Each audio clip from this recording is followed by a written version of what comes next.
Stanley worked for a building where he was employee number 427.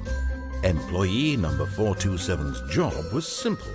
He sat at his desk in room 427 and he pushed buttons on a keyboard. Orders came to him through a monitor on his desk, telling him what buttons to push, how long to push them, and in what order.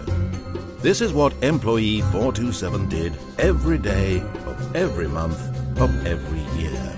And although others might have considered it soul-rending, Stanley relished every moment that the orders came in, as though he had been made exactly for this job.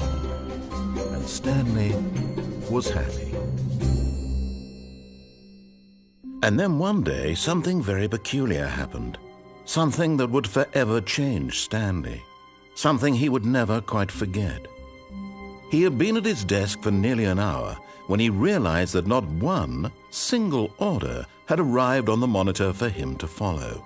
No one had showed up to give him instructions, call a meeting, or even say hi. Never in all his years at the company had this happened, this complete isolation. Something was very clearly wrong. Shocked, frozen solid, Stanley found himself unable to move for the longest time. But as he came to his wits and regained his senses, he got up from his desk and stepped out of his office.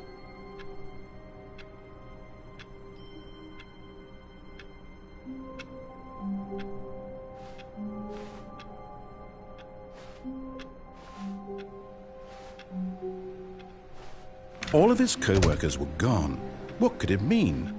Stanley decided to go to the meeting room. Perhaps he had simply missed a memo.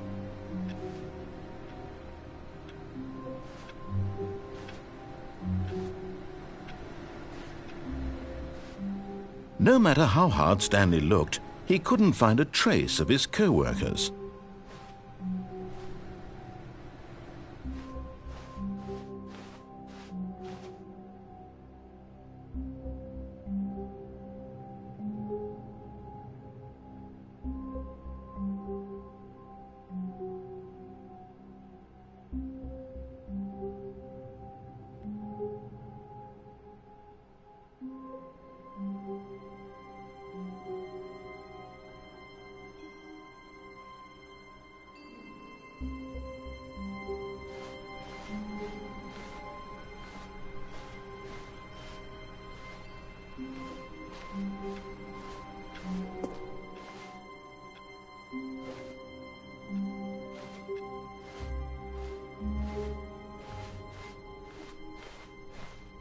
When Stanley came to a set of doors, he entered the door on his left. This was not the correct way to the meeting room, and Stanley knew it perfectly well. Perhaps he wanted to stop by the employee lounge first, just to admire it. Ah, yes, truly a room worth admiring. It had really been worth the detour after all, just to spend a few. But eager to get back to business, Stanley took the first open door on his left.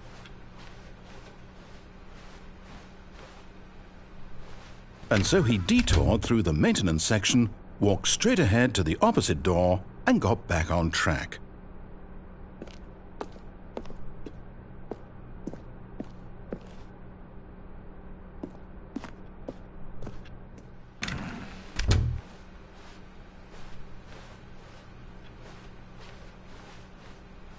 Yet there was not a single person here either. Feeling a wave of disbelief, Stanley decided to go up to his boss's office, hoping he might find an answer there.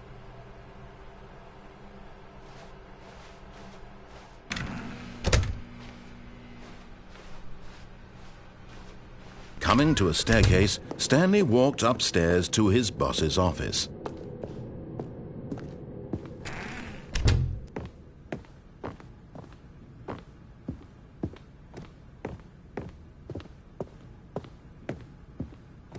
Stepping into his manager's office, Stanley was once again stunned to discover not an indication of any human life. Shocked, unraveled, Stanley wondered in disbelief who orchestrated this, what dark secret was being held from him. What he could not have known was that the keypad behind the boss's desk guarded the terrible truth that his boss had been keeping from him. And so the boss had assigned it an extra secret PIN number, 2845. But of course, Stanley couldn't possibly have known this.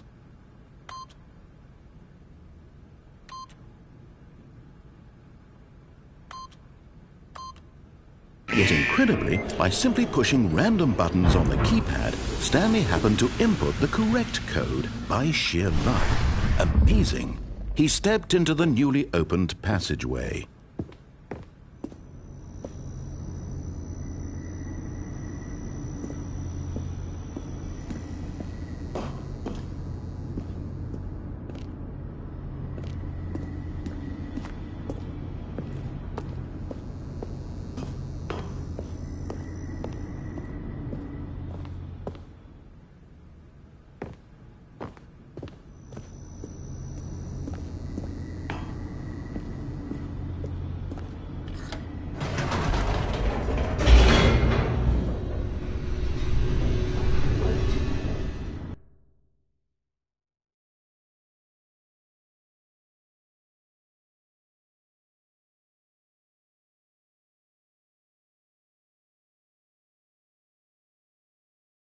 Descending deeper into the building, Stanley realized he felt a bit peculiar. It was a stirring of emotion in his chest, as though he felt more free to think for himself, to question the nature of his job. Why did he feel this now, when for years it had never occurred to him? This question would not go unanswered for long.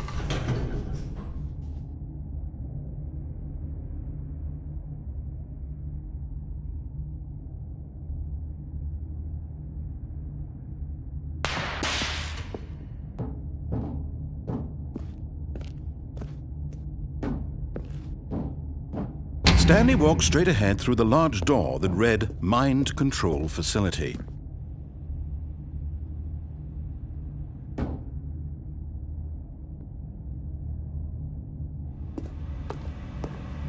Although this passageway had the word Escape written on it, the truth was that at the end of this hall, Stanley would meet his violent death. But of course, Stanley thought better of it and realized he simply had too much to live for.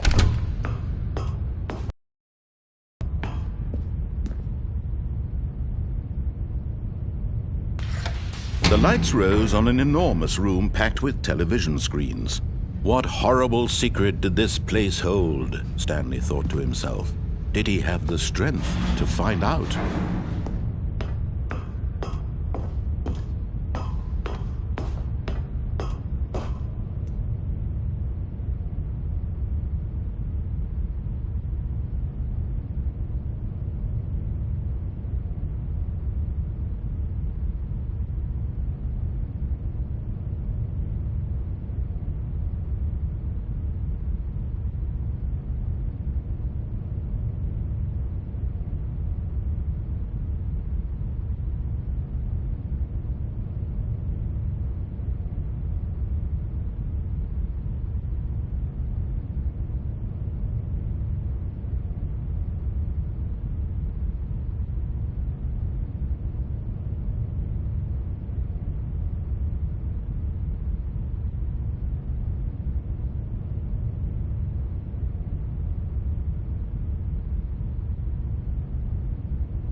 Now the monitors jumped to life, their true nature revealed. Each bore the number of an employee in the building, Stanley's co-workers. The lives of so many individuals reduced to images on a screen, and Stanley, one of them, eternally monitored in this place where freedom meant nothing.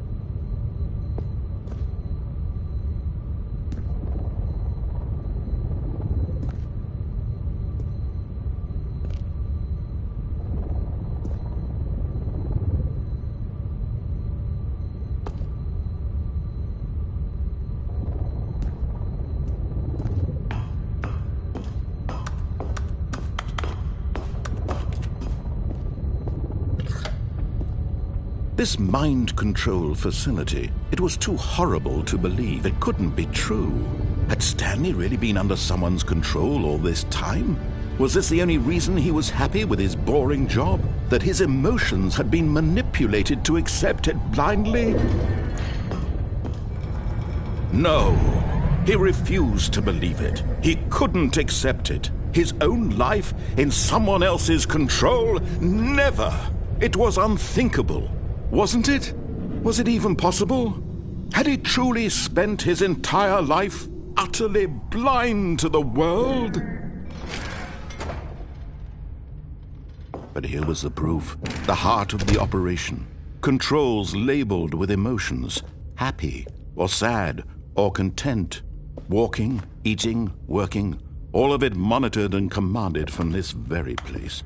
And as the cold reality of his past began to sink in, Stanley decided that this machinery would never again exert its terrible power over another human life, for he would dismantle the controls once and for all.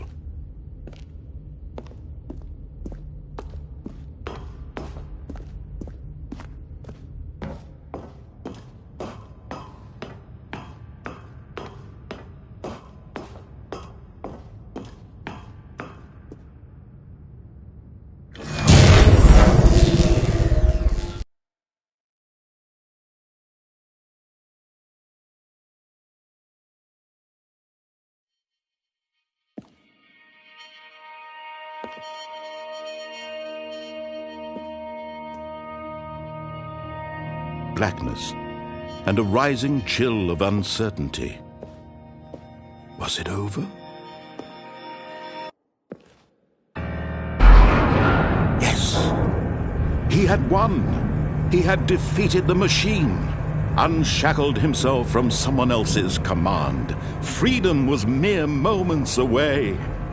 And yet, even as the immense door slowly opened, Stanley reflected on how many puzzles still lay unsolved. Where had his co-workers gone? Had he been freed from the machine's grasp? What other mysteries did this strange building hold? But as sunlight streamed into the chamber, he realized none of this mattered to him, for it was not knowledge or even power that he had been seeking, but happiness. Perhaps his goal had not been to understand, but to let go. No longer would anyone tell him where to go, what to do, or how to feel. Whatever life he lives, it will be his. And that was all he needed to know. It was perhaps the only thing worth knowing.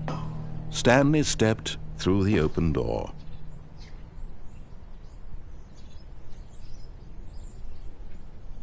Stanley felt the cool breeze upon his skin, the feeling of liberation, the immense possibility of the new path before him. This was exactly the way, right now, that things were meant to happen. And Stanley was happy.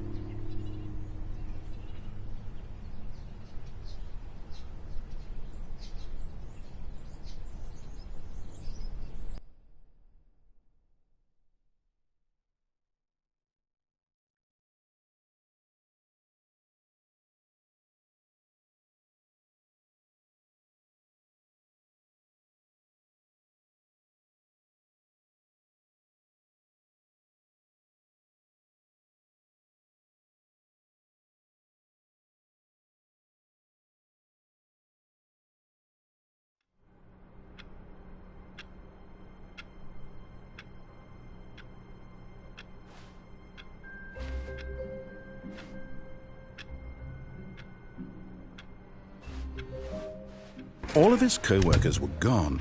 What could it mean? Stanley